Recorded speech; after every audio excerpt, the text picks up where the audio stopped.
সপ্তাহান্তে নিত্যপণ্যের বাজার পরিস্থিতি জানাতে সরাসরি যুক্ত হচ্ছেন সহকর্মী এইচ হিমেল।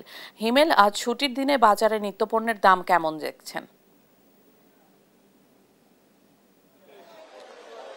ইশিকা, রাজধানী কারণ বাজারে এই মুহূর্তে রয়েছি। কারণ বাজারের যে কাঁচা বাজার আছে অর্থাৎ সবজির বাজার আছে, সেই সবজির বাজারে কিন্তু আমি মুহূর্তে রয়েছি। আমরা সকাল থেকে এখানকার সবজির বাজার পর্যবেক্ষণ করছিলাম।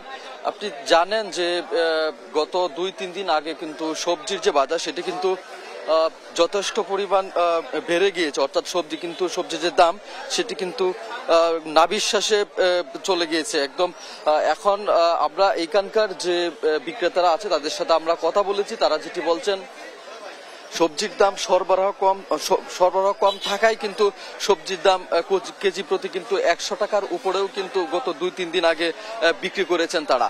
কিন্তু আজ যেটি আমরা জানতে পেরেছি, সবজির যে বাজারগুলো আছে বিভিন্ন ধরনের যে সবজি সেইগুলোর দাম কিন্তু তুলনামূলকভাবে কিছুটা কমে এসেছে, অর্থাৎ 60 টাকা, 70 টাকা, 80 টাকা এই দরে কিন্তু সবজিগুলো বিক্রি হচ্ছে। কিছু কিছু সবজি কিন্তু এখনো বেশ দাম রয়েছে, অর্থাৎ 100 টাকার উপরেও কিন্তু বিক্রি হচ্ছে। আমরা একজন বিক্রেতার সাথে কথা বলার চেষ্টা করব।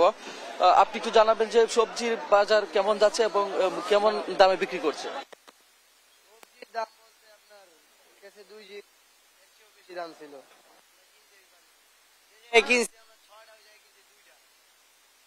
কালকে ছিল উস্তা 100 টাকা কেজি, আজকে হয়েছে 80 টাকা কেজি। কালকের চেয়ে আজকে একটু কমছে।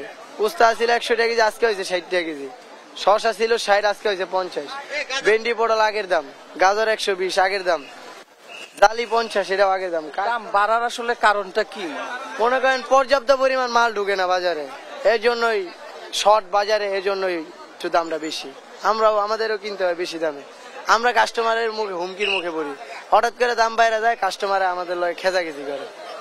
ধন্যবাদ আপনাকে। উনি যেটা বলছিলেন যে দামের যে সরবরাহ সেটি কিন্তু কম থাকায় কিন্তু আসলে এই ধরনের বিপর্যয় আসলে তারা পড়েন এবং আচমকা দাম বেড়ে যাওয়ায় কিন্তু কাস্টমারদের সাথে অর্থাৎ ক্রেতা যারা আছেন তাদের সাথে কিন্তু তাদের ঠিক ওইভাবে সবজিগুলো বিক্রি করতে পারেন না।